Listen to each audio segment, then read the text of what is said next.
Halo semua, selamat datang kembali. Nah, di bulan Ramadan ini kan, kita semua pasti udah hafal banget doa buka puasa. Tapi, pernah nggak sih kita benar-benar mikirin, apa ya arti sebenarnya dari kata-kata yang kita ucapin itu? Yuk, kali ini kita coba bedah bareng-bareng. Coba deh bayangin, detik-detik sebelum azan maghrib. Apa sih yang bikin momen itu rasanya beda banget, spesial banget? Pastinya bukan cuma soal akhirnya bisa makan dan minum lagi kan? Ternyata ada rahasia yang jauh lebih dalam di balik momen itu. Oke, kita masuk ke bagian pertama, yang saya sebut momen emas. Di sini, kita bakal cari tahu kenapa waktu berbuka itu berharga banget. Nah, momen pas kita buka puasa itu disebut waktu mustajab. Apaan tuh waktu mustajab? Gampangnya, ini tuh kayak golden hour spiritual, sebuah jendela waktu super spesial di mana doa-doa kita itu insya Allah langsung didengar dan gak akan ditolak sama Allah. Dan ini penting banget ya, ini bukan sekedar tradisi turun-temurun, tapi ini adalah sebuah janji.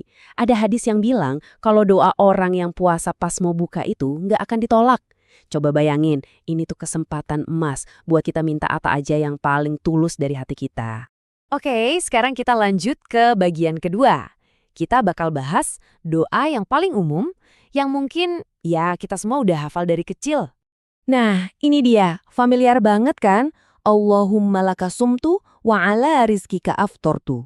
Doanya simpel, indah, dan maknanya tuh dalam banget. Tentang pasrah dan berserah diri. Iya, doa ini emang populer banget dan artinya bagus. Tapi ada satu hal yang perlu kita tahu nih. Sebagian ulama hadis bilang kalau rantai riwayatnya atau sanatnya itu dinilai lemah. Eits, jangan salah sangka dulu ya. Ini bukan berarti doanya salah atau nggak boleh dibaca. Anggap aja ini kesempatan buat kita kenalan sama doa lain yang riwayatnya dianggap lebih kuat lagi. Nah, ini ngebawa kita ke bagian ketiga, riwayat yang lebih kuat. Yuk kita lihat doa lain yang sanatnya dinilai lebih otentik.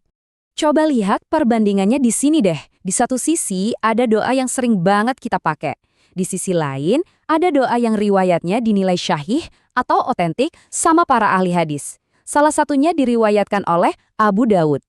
Bunyi doanya gini, Zahaba zama'u, wabtallatil uruqu, wa thabatal ajru insyaallah. Emang sih kedengarannya lebih panjang, tapi coba diperhatiin, maknanya itu relate banget sama apa yang kita rasain pas buka puasa. Yuk kita bedah bareng-barang maknanya yang keren ini.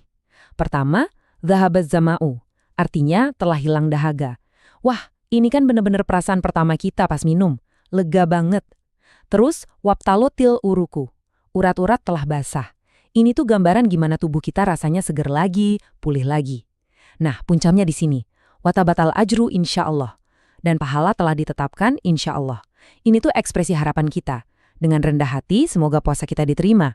Keren banget kan? Gimana doa ini ngegabungin kondisi fisik kita sama harapan spiritual?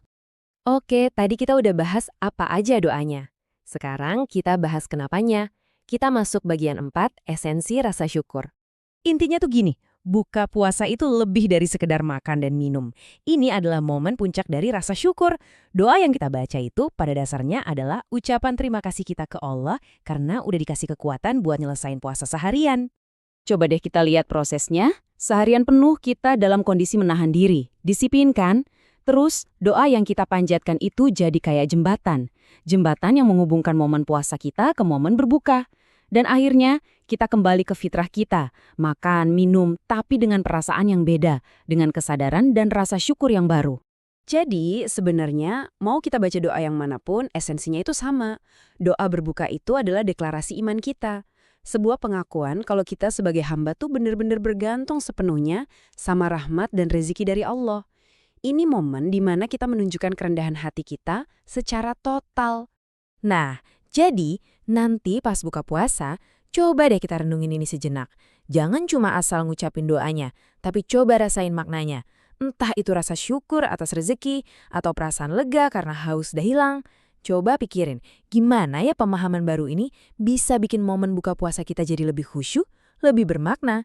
Semoga ini jadi bahan renungan buat kita semua ya. Terima kasih banyak udah menyimak.